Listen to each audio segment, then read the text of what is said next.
स्वांग रचाकर भले घर की औरत बनना चाहती है।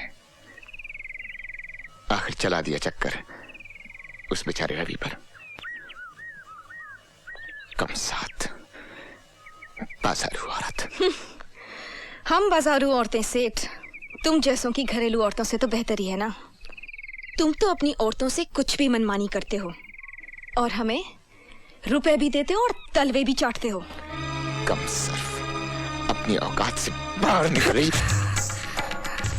औकात देखनी है सेठ?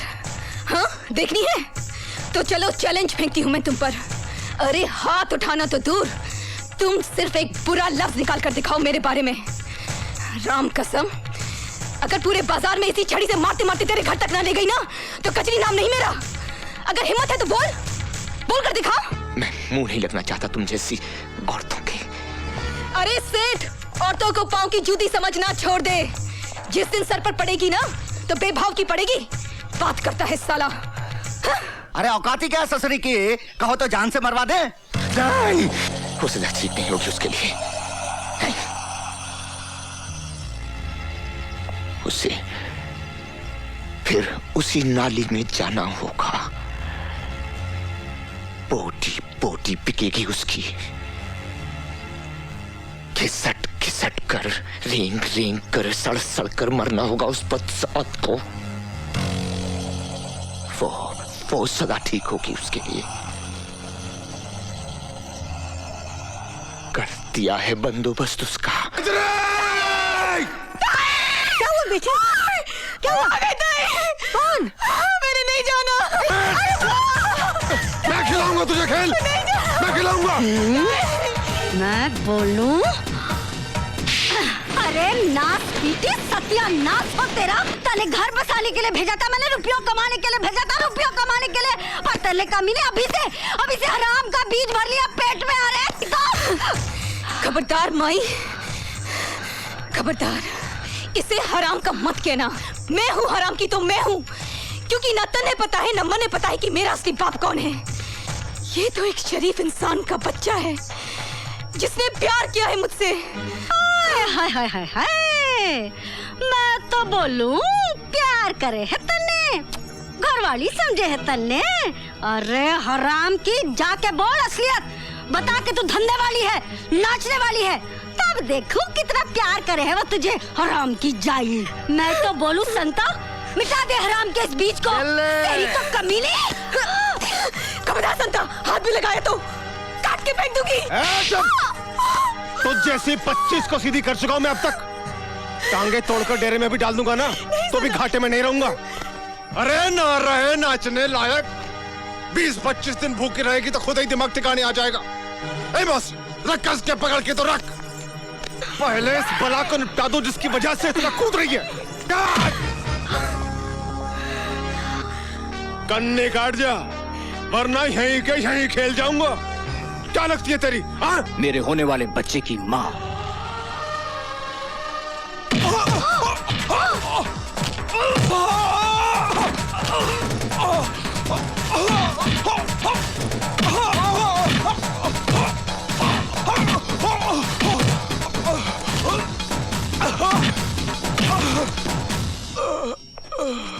मैं तो बोल लूं?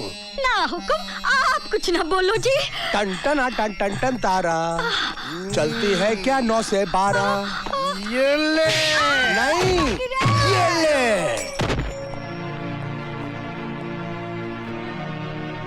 जाओ संभालो अपना ये घर, अपनी ये दुनिया। मम्मी,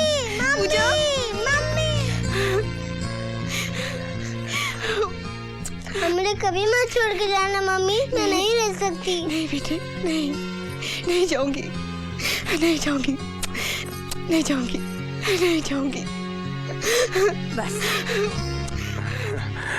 रवि, बस, मैंने उसे आगाह किया था, मैंने सिंघाल को आगाह किया था। मैं म्युनिसिपल कमिश्नर मिस्टर सत्यप्रकाश का केस फिर से खोलने जा रहा हूँ कि मिस्टर सत्यप्रकाश ने जेल में आत्महत्या नहीं की थी, उनकी हत्या करवाई गई थी।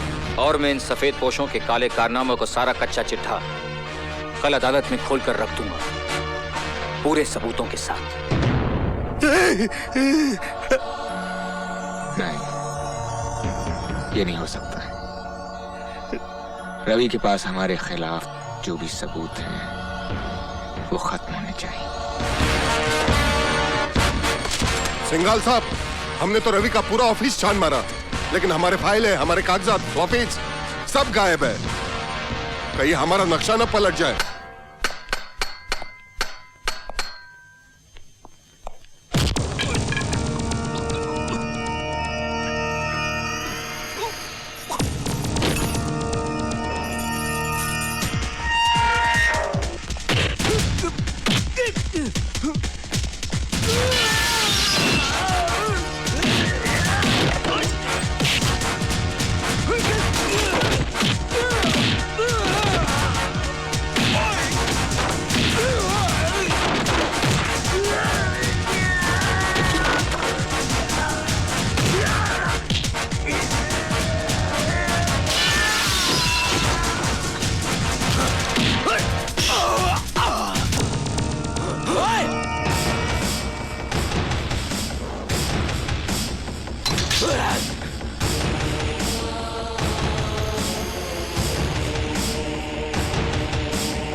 माँ जी, करण भैया ने पुलिस की हिरासत से भागकर अच्छा नहीं किया। खतरा और बढ़ गया है। हाँ, खतरा तो बढ़ गया है, क्योंकि रवि वर्मा करण के पिताजी का केस फिर से खुलवा रहा है ताकि उन्हें झूठे कलंक से मुक्ति मिल जाए। अगर ऐसे में कहीं करण नहीं, अगर करण का सामना रवि से हो गया तो वो उसे जिंदा नहीं छोड़ेगा।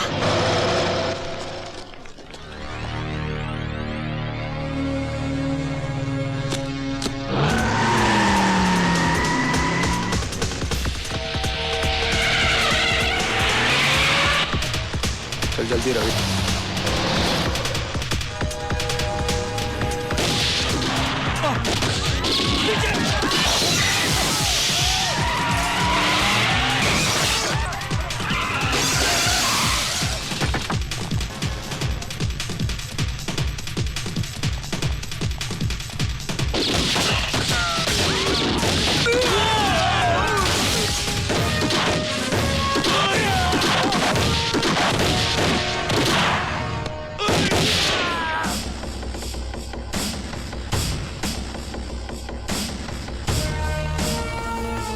मैंने कहा था ना वकील, मैं तुझे जिंदा नहीं छोड़ूंगा। नहीं करण, मार डालो मुझे मारकर तुम अपनी पिता की मौत का बदला तो जरूर ले लोगे, लेकिन मेरी वजह से जो दाग उनके चरित्र पर लगा है वो तो वहीं मिटेगा, उसी अदालत में जहां वो लगा था। क्या तुम मुझे चंद घंटों की मोहलत नहीं दे सकते कि मैं वहां जाकर उन्हें बेगुनाह साबित कर दूं? उसके बाद तुम जो सजा मुझे देना चाहोगे ना, मैं उसे हंस के कबूल कर लूंगा। हाँ करण, रवि ठीक कह रहा है। यह अदालत में उन्हीं लोगों का भांडा फोड़ने जा रहा है जो तुम्हारे पिता की मौत के भी जिम्मेदार हैं, और वो लोग इसे अदालत तक पहुंचने नहीं दे रहे।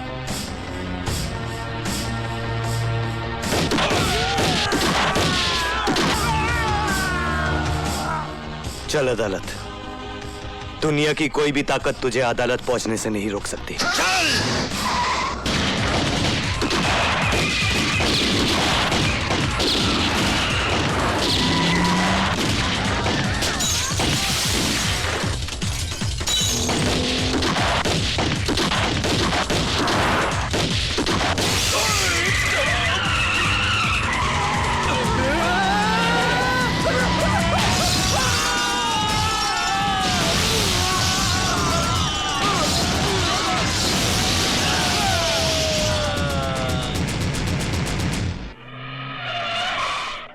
बस बस बस, रुक जाओ रवि बाबू, रुक जाओ।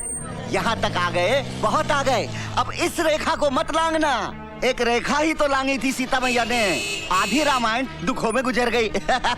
तुम्हारी तो वैसे ही कष्टों में कट रही है, काहे को और दुखों को न्योता देते हो? हाँ, लाओ मुझे दे दो, लाओ। बात रामायण की करते हो और इतना भी नहीं जानते कि जब रावण को जलाया जाता है तो उसके साथ साथ कुंभकर्ण और मेघनाथ भी जलकर खाक हो जाते हैं। पता था मुझे, पहले से ही पता था कि अच्छी तरह से समझाने पर भी नहीं ना समझेंगे आप। इसलिए दूसरा बंदोबस्त भी किया हुआ है। हेलो, लीजिए सुनिए, अपनी पूजा बिटिया की प्यारी प्यारी आवाज सुनिए। सुनो। हेलो बेटा। छोड़ बच्ची को। कभी नहीं, अगर बच्ची को कुछ हो गया तो छोड़ूंगी नहीं मैं तेरे को। पूजा, अरे शाबाश। पूजा रोती नहीं। अब यूँ समझ लो कि अदालत में जाके आपने बैग खोला नहीं, कि आपकी पूजा बिटिया आई है।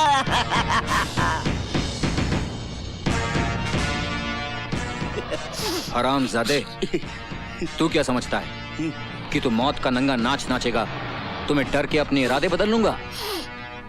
You bastard. जल्दी। नहीं।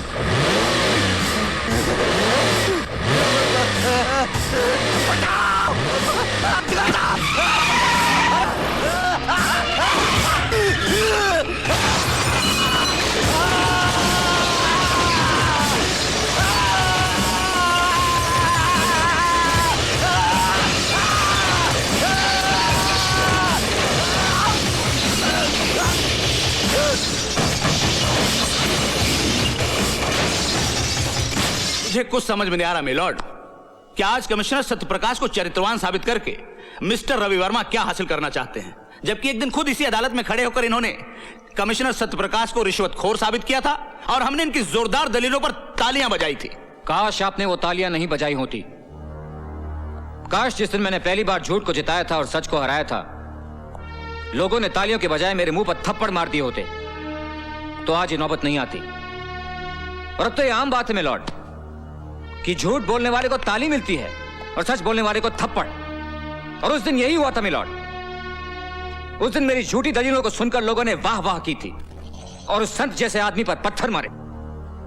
और वो उधर जो मेरी मां बैठी हुई ना जज साहब, उसने मुझसे कहा था कि उस देवता को पत्थर मारने वाले हाथ लोगों के नहीं थे, मेरे थे।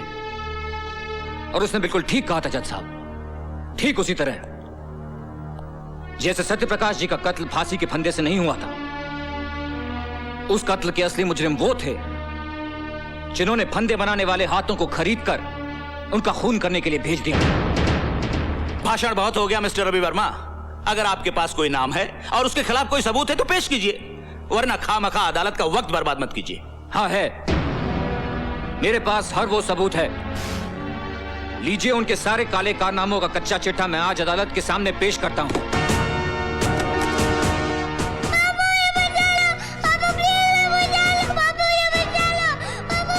रवि, क्या बात है? कुछ नहीं, सोच रहा हूं धर्म, इंसाफ और सच्चाई की लड़ाई में गुरुओं ने भी अपने बच्चों को कुर्बान कर दिया था। देखता हूं आज उसकी अदालत में मेरी कुर्बानी क्या रंग लाती है।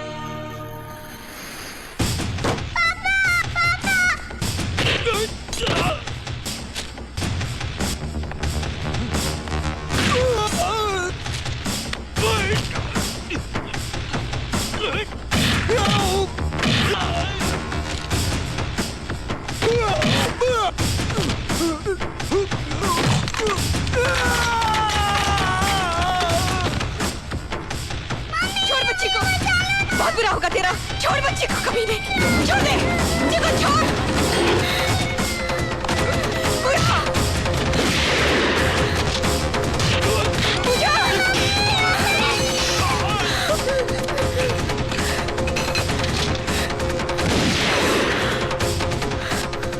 बच्ची को अदालत ले जाओ। यह अदालत शर्मसार है क्योंकि इस अदालत ने कमिश्नर सत्य प्रकाश जैसे नेक, सच्चे, ईमानदार इंसान के चरित्र पर दाग लगाया।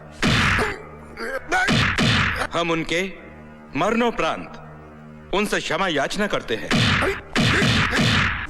और कबूल करते हैं कि कभी कभी कानून भी अपराधियों की चालाकी में उलझकर गलती कर बैठता है।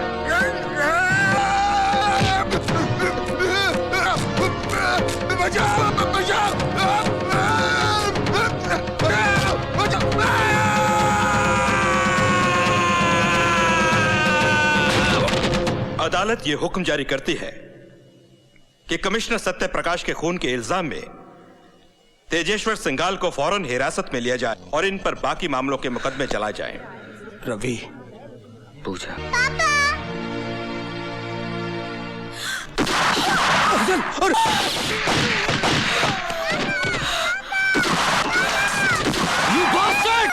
इंस्पेक्टर, आगे मत बढ़ना।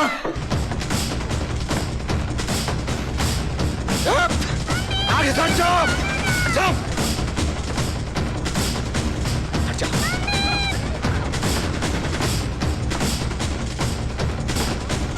हट जाओ आगे से।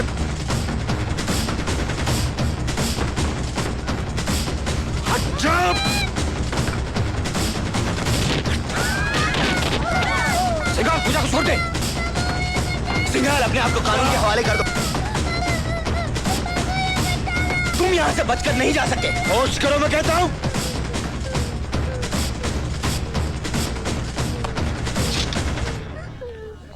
हट जा, हट जा, हट जा, लड़की को गोली मार दूंगा। हट जा।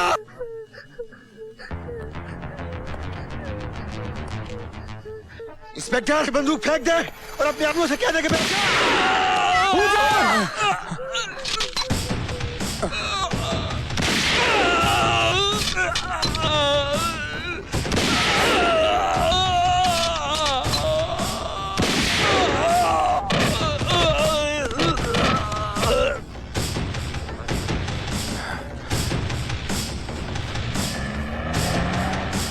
ये लीजिए।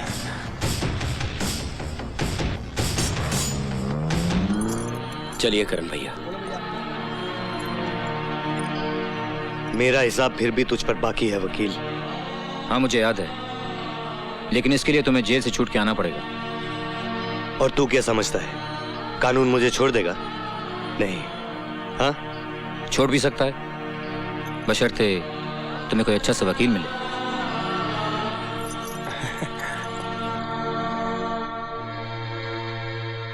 तू लड़ेगा मेरा केस?